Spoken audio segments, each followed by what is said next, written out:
Okay, day 2 in the books. Bikes are all present, bodies are all present. Bit of a wacky day. Day started off great.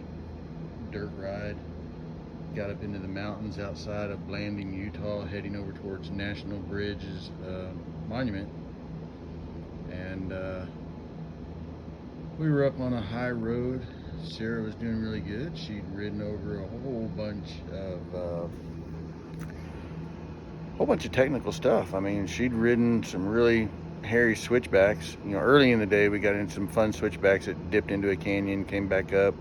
She got to the far side leading and pulled over to wait for us without realizing that the side of the road is soft. And went to put a foot down and found out that you need to park towards the center of the road on these kind of roads, and just bike tipped over. She was fine, the bike was fine, snapped off the end of the brake lever, so that's now a little memento for her. Picked it up, kept riding, and beautiful, epic ride. I mean, the scenery, like going to other planets. And I don't know where it was, just north of Natural Bridges. There's a road, I think it's called Deer Flat Road. It goes up. Once it's up in the mountains, there's a gate, and we had gone through the gate to keep going on a road that would eventually bring us out by Hype Marina on Lake Powell. And it's a pretty epic ride. I went through there in 2016 with Rogers and Joe Fink and Phil. I can't remember his last name, and we were on the big bikes, and I don't remember there being any bad spots. So we go through the gate, we get a few miles in. Daniel's doing his normal thing. He's up ahead of us. You know, he's usually running a little quicker than Sarah, and I like to follow her so I can kind of coach her still. And it starts getting a little bit sandy, but nothing bad, and Sarah was comfortable, and she was riding really well, going through it. Sure enough, come over a hill, and probably about 200 feet of just ridiculous deep sand. Sarah hit it. I was probably, I don't know, 70 feet behind her, 75 feet behind her. Her bike just went back and forth, full lock. I mean, she rode it pretty far, to her credit, and had slowed down a pretty good bit. And then eventually the bike just flopped over on its left side, and she face planted in the sand. I think her visor was open too, so when I got to her, it was pretty bad. And then I went into the sand right behind her, and it was really deep. And I'm on a 600-pound bike, fully loaded with luggage that weighs even more, and just all I was trying to do is not run her over, because she was taking up 90% of the road, and I had about 1.5 feet between her head and the edge of the road. And you aim for the gap.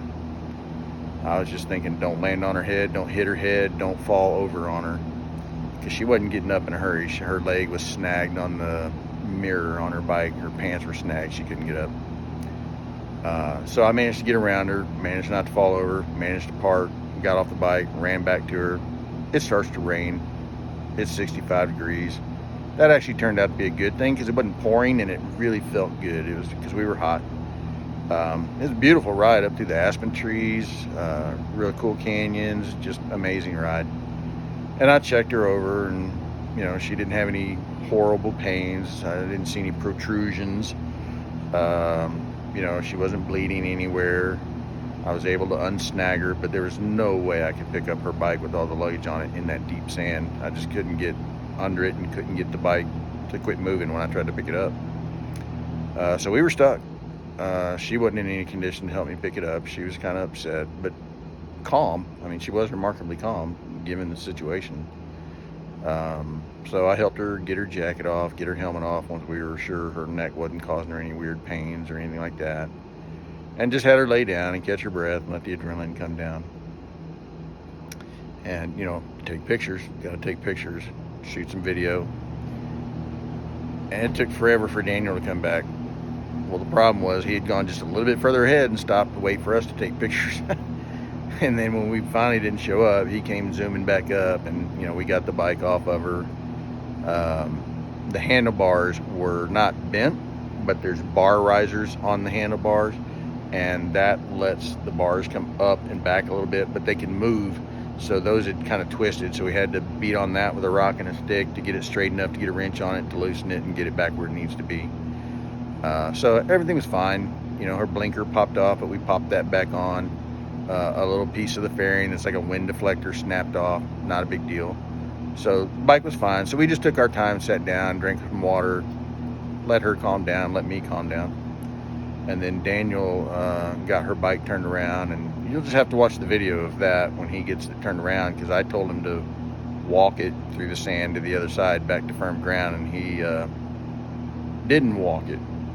So now the brake pedal on the right side of her bike is bent back 180 degrees on itself, and we're gonna have to get that fixed.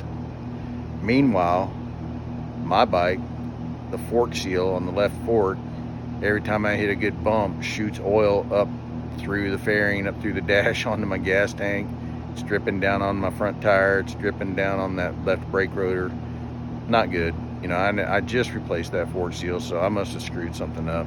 Or, you know, sometimes they blow. Fortunately, I bought extra fork seals, and I've got those in my tail bag. So tomorrow we're going to veer off our intended route, head towards Salt Lake, because I believe there's a BMW dealership there, there's a KTM dealership there, and there's a clinic somewhere on the way that I got a number to. And I think what we're going to do is, Sarah's left arm and shoulder are hurting. They're not swollen, it's not bruised. It's just one of those, when you try to pick up your left arm, you get, you know, right about there, it hurts. So I'm sure she stretched something when she went down on her left side, and I've done that, and it does hurt. But she rode, you know, she had to get down off the mountain. There was no cell service where we were.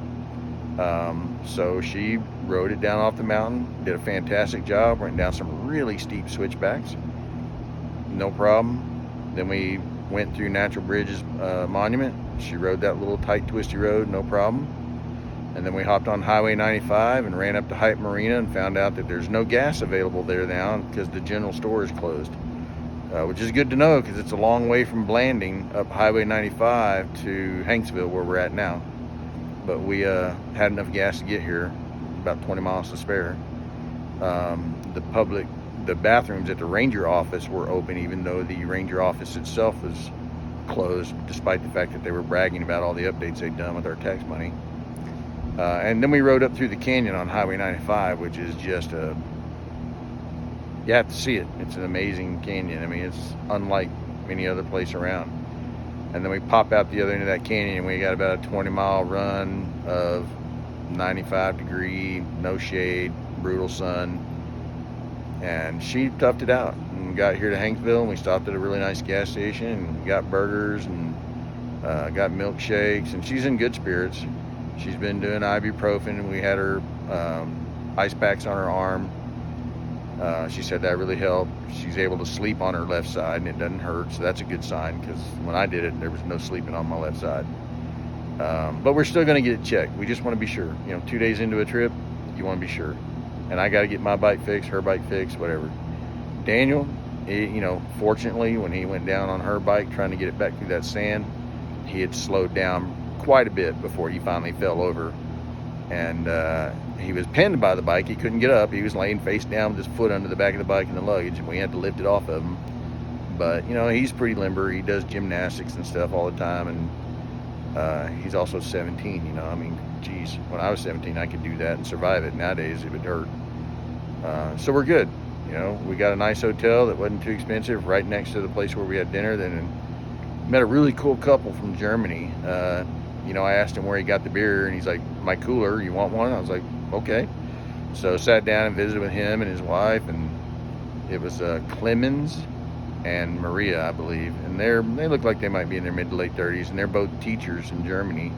He teaches math and physics, and she teaches English and German. And we had a really awesome visit with them for a couple hours, at least 3 or 4 hours out on the porch, just enjoying a beautiful evening. Daniel came out and visited with them for a while. Sarah came out and said hi and visited with them for a while, and then went back inside. And, you know, once she had a shower, you know, like I just finished having a shower, I feel a million times better. We're going to keep going. You know, we'll change the route. If we have to, we'll just ride pavement the rest of the time, because she doesn't seem to have any trouble riding pavement. And there's no shortage of absolutely awesome paved roads to ride. You know, if it turns out we got to cut the ride short, we cut the ride short. It's not worth her getting hurt, you know. And I don't want her to keep getting hurt. That's the other thing. You know, she's already kind of feeling bad because she's the one that dropped her bike, and then I had to remind her that Daniel dropped it too. And I had to remind her that I've been on rides like this with 10, 15 guys who were all very experienced riders, and any one of them could have come around the corner and hit that sand and been on their butt in a heartbeat. And I've seen it happen multiple guys on the same ride.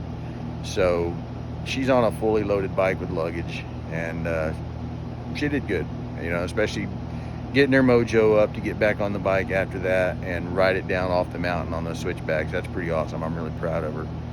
You know, yesterday going up Moki Dugway and conquering her fears on that, and then doing really good today. And, you know, at dinner, she said it was a great day. And, you know, despite going down on the ground or whatever, she still had fun, and it was a great day, and it was beautiful. And she's looking forward to more. So we'll see how it goes. I know that was kind of a long review, but that's how it goes when these things happen. And I tried to explain to her, this is the kind of riding we're doing. This is why we wear the good gear, you know, the armor, the helmets, the boots, the whole 9 yards. I've been on the ground like that. I've been hurt a lot worse. I've been fortunate that it's never been really serious. But, you know, bruises go away. She scuffed up her pretty bike. She's a little bummed about that. But, you know, those are battle scars. Those are stories you get to tell. And if it really bugs her, they're parts that can be replaced that aren't that expensive. But awesome day, believe it or not. So we'll see how it goes tomorrow. And if things go good in Salt Lake City and we can get all the bikes patched up, probably what we'll do is just backtrack the route we were going to do, because it just makes a loop, you know, through Escalante and Bryce Canyon and Zion and all that. So we'll just head south, visit that stuff, and then head right back up towards Salt Lake City, and then cruise on up into Idaho and Montana and keep going as planned. And, you know, we did talk about maybe cutting the ride short to 6 weeks, maybe do 3 weeks and spend more time in hotels and send the camping gear home, because that is a lot of weight for her, and she's not super tall. So when she comes to a stop, sometimes it's, you know, if she gets slightly off balance, it's easy for her to just have to let it go. And I have told her, don't try to save it, just let it go. The bike will be fine. We don't want you to hurt yourself trying to keep the bike from getting a scuff on it. So, you know, if we have to do that, a little more expensive because of the hotels, shorter, you know, because we can't afford to go longer if we're doing hotels, but easier not having all that weight on the bike. And I'd rather she have an awesome trip than, you know, feel like she has to keep pushing through it and get hurt or anything like that. So anyway, long update. There'll be more tomorrow. Bye.